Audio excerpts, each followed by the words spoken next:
ఈ రోజుల్లో డబ్బు అవసరం లేని వ్యక్తి ఎవరు ఉంటారు చెప్పండి. ఏ కష్టం వచ్చినా కూడా ముందుగా కావాల్సిందే డబ్బే. మన దగ్గర ఉంటే ఓకే, లేదంటే ఫ్రెండ్స్ లో బంధువులను అడుగుతాం. వాళ్ళు కూడా ఇవ్వలేని పరిస్థితుల్లో ఉంటే అప్పుడేం చేయాలి?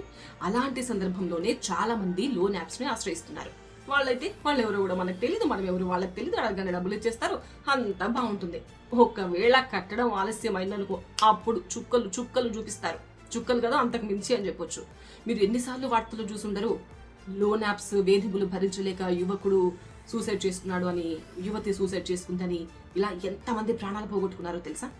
అయితే ఈ లోన్ యాప్స్ వేధింపులకు బలి కాకుండా ఉండాలంటే పోలీసులు కొన్ని జాగ్రత్తలు చెప్తున్నారు. అదేంటంటే, ముందుగా ఈ లోన్ యాప్ ఎప్పుడైతే మనము పలానా యాప్లో తీసుకోవాలి అనుకున్నామో ఆ యాప్ ఏంటి, ఆ వెబ్సైట్ ఏంటి అనేది ముందుగా అన్ని డీటెయిల్స్ తీసుకోవాలి.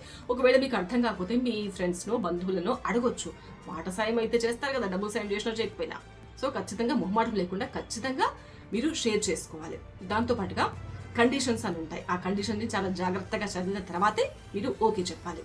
ఇక మీ ఫోన్ యాక్సెస్, మీ సోషల్ మీడియా హ్యాండిల్ యాక్సెస్ ఇవన్నీ కూడా ఇచ్చేటప్పుడు 1కి 4 సార్లు జాగ్రత్తగా ఆలోచించి నిర్ణయం తీసుకోవాల్సి ఉంటుంది.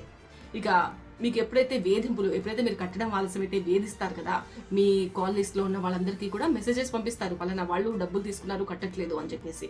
అంతవరకు ఓకే. ఆ తర్వాత ఎప్పుడైతే మీకు ఇంకా నెక్స్ట్ లెవెల్ వేధింపులు, మీ మార్ఫింగ్ వీడియోలు, న్యూడ్ వీడియోలు అవన్నీ కూడా మీ బంధువులకి, మీ ఫ్రెండ్స్కి పంపిస్తాము, ఈ తరహా వేధింపులు ఎదురైనప్పుడు మీరు ఖచ్చితంగా మీరు కుటుంబ సభ్యులతో షేర్ చేసుకోవాలి. మీ ఫ్రెండ్స్తో అయినా షేర్ చేసుకోవాలి, ఇలా జరుగుతుంది అని చెప్పేసి. అయినా కూడా మీకు పరిష్కారం రాలేదంటే మీరు భయపడకుండా 1930 అనే టోల్ ఫ్రీ నెంబర్కి కాల్ చేసి మీ సమస్య ఏంటో చెప్పొచ్చు. వాళ్ళు ఖచ్చితంగా మీకు సహాయం చేస్తారు.